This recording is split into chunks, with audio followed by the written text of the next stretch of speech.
জানি না আমার ভিডিওটা করা উচিত হচ্ছে কি হচ্ছে না, কারণ আমি হসপিটালে আছি। ভিডিওটা যে আমি প্রথম থেকে করব কিংবা প্রথম থেকে তোমাদেরকে দেখাবো, সে সময়টা কিংবা সেই সুযোগটা আমার প্রথমে ছিল না। কারণ পরিস্থিতি আমার এতটাই খারাপ ছিল।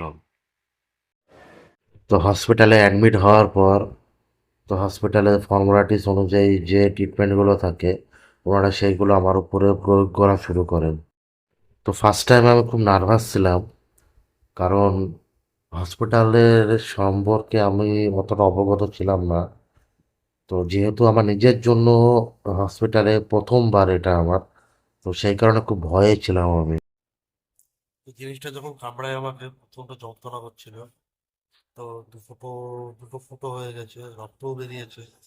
তো সে রিস্কটা না নিয়ে আমি হসপিটালে চলে আসি সঙ্গে সঙ্গে। জিনিসটা যখন কামড়ায় প্রথমে বুঝতে পারিনি আমি যে কিসে কামড়ালো, সাপে না কিসে। কোনো কিছু ওয়েট না করে আমি চলে আসি এবং বাইরে বাইরে বসে আছি, কারণ ভেতরে বেডের পরিস্থিতি খুবই খারাপ। ভেতরে বেড নেই। বাড়িতে এখনো পর্যন্ত কাউকে কিছুই জানায়নি। ফালতু টেনশন করবো যতক্ষণ না রিপোর্টটা আসে, ততক্ষণ পর্যন্ত কাউকে কিছু জানাবো না ভাবছি। তো ফাইনালি হসপিটাল থেকে একটা প্রাথমিক রিপোর্ট আসলো। তো সেই রিপোর্টটা শোনার পর আমি অনেকটাই ভয় খেয়ে গেছিলাম। তো রিপোর্টটা ডাক্তার দেখার পর, তো ডাক্তারবাবুরা আমাকে বলেন যে তোমার এখন এখানে বসে থাকা সম্ভব নয়, এবং যেহেতু এখানে বেডও নেই, তো তোমার এখন হেঁটে চলে বেড়াতে হবে, কারণ তুমি যদি বাই চান্স ঘুমিয়ে পড়ো, তো হয়তো তোমার জন্য সেটা খুব সমস্যা হতে পারে। তারপর ওনারা আমাকে ইঞ্জেকশন দেবে বলে আমাকে ভিতরে গিয়ে বসতে বললো। তো বসে ওয়েট করছিলাম, কারণ ডাক্তারবাবু কখন আসবে, কখন ইঞ্জেকশন দেবে।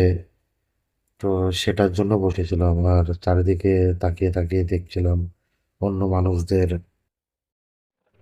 তো অনেকক্ষণ বসে থাকার পর ডাক্তারবাবু যখন রাউন্ডে আসে অন্যান্য রোগীদেরকে দেখার জন্য, তো তখন আমার রিপোর্টগুলো দেখার পর আমাকে পরপর দুটো ইঞ্জেকশন করে। তো অনেকক্ষণ পর মনে একটু সাহস আসলো, কারণ অনেকক্ষণ থেকে হসপিটালে আমি একাই ছিলাম।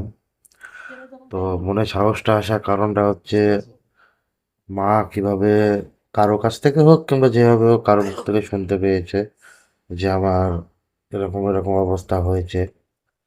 তো সেটা শুনে মা চলে এসেছে হসপিটালে আমাকে দেখার জন্য। তো বসে বসে মার সঙ্গে গল্প করছি। মা আমাকে ঘুমোতে দিচ্ছে না, কারণ আমার প্রচণ্ড সেই টাইমে ঘুম পাচ্ছিল। তো চোখের অবস্থা দেখে তোমরা বুঝতেই পারছো। তো আমি যেন ঘুমিয়ে না পড়ি, তো সেই জন্য মা আমার সঙ্গে বসে বসে গল্প করছিল।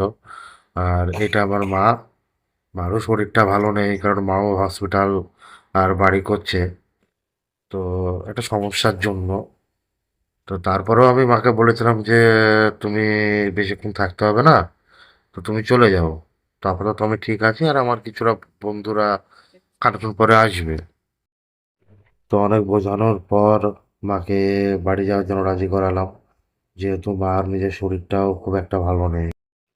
তো কিছুক্ষণ বসে থাকার পর ডাক্তারবাবু আবার আসেন চেক আপ করতে। তো চেক আপ করতে এসে ডাক্তারবাবু আমাকে কিছু রক্তের রিপোর্ট করার জন্য একটা স্লিপ লিখে দেয়। তো আমি এখন হাঁটতে হাঁটতে সেই রক্ত পরীক্ষা যেখানে হয়, তো সেই ঘরের দিকেই আমি যাচ্ছি। আর তো আমি হসপিটালে আছি, তার কারণটা হচ্ছে আমাকে সাপে কামড়িয়েছিল। তো এই সেই রক্ত পরীক্ষা ঘর, যেখানে আমার রক্ত পরীক্ষাগুলো হবে। তো ডাক্তারবাবু চারটে রিপোর্ট দিয়েছিল, ব্লাড টেস্ট এবং ইউরিন টেস্টের জন্য। তো সেগুলো কমপ্লিট করে আসতে আসতে অনেকটা সময় লেগে গেল। আর তোমরা দেখতেই পাচ্ছ সন্ধ্যা পার হয়ে গেছে। তো এখন আমি আবার হসপিটালের দিকে হাঁটছি। তো রিপোর্টগুলো করতে দিয়ে আসার পর অনেকটা চিন্তা হচ্ছিল কি হবে না হবে, কি রিপোর্ট আসবে না আসবে। তো ফাইনালি রিপোর্টগুলো চলে এসেছে। তো রিপোর্টগুলো দেখানোর জন্য লাইনে দাঁড়িয়ে আছি, ডাক্তারবাবুকে দেখাবো। আমার সামনে একজন আছে। তো ডাক্তারবাবুকে দেখানোর পর দেখি ডাক্তারবাবু কি বলে। প্রচণ্ড ভয়ও লাগছে এবং খুব নার্ভাসও আছি। তো শেষ পর্যন্ত রিপোর্টগুলো দেখানোর পর অনেকটা রিলিফ পেলাম, কারণ ডাক্তারবাবু রিপোর্টগুলো দেখে বললো যে আমার ব্লাডে কোনো ভেনাম পাওয়া যায়নি। তো বাইরে একটা বেঞ্চে বসে আছি, কারণ হাতের যে চ্যানেলটা আছে সেই চ্যানেলটা ডাক্তারবাবু এসে খুলে দেবে। তো আমার পাশে এক কাকা বসে আছে, এই কাকারও একই কেস, মানে যেটা আমার হয়েছিল সাপে কামড়ানো। তো আমি যখন ভর্তি হই ঠিক তার 1-1.5 ঘন্টা বাদ দিয়ে কাকা ভর্তি হতে আসে। তো ওনারও ব্লাড রিপোর্টে কোনো ভেনাম পাওয়া যায়নি। তো ডাক্তারবাবু এসে ওনারও হাতের চ্যানেলটা খুলে দিল। তো হাতের চ্যানেলটা খুলে নিলাম, তার কারণটা হচ্ছে আমরা ডিসিশন নিলাম যে আমরা রাত্রিবেলা হসপিটালে থাকবো না, তো আমরা বাড়ি চলে যাব। তো ডাক্তারবাবু আমাদেরকে বাড়ি যেতে দিচ্ছিল না। তো তখন আমরা ডাক্তারবাবুকে বললাম যে ডাক্তারবাবু আমরা হসপিটালে থাকতে চাই না, আমরা নিজের দায়িত্বে বাড়ি যেতে চাই। তারপর ওনাদের ফাইলে সই করে বাড়ির দিকে রওনা দিলাম।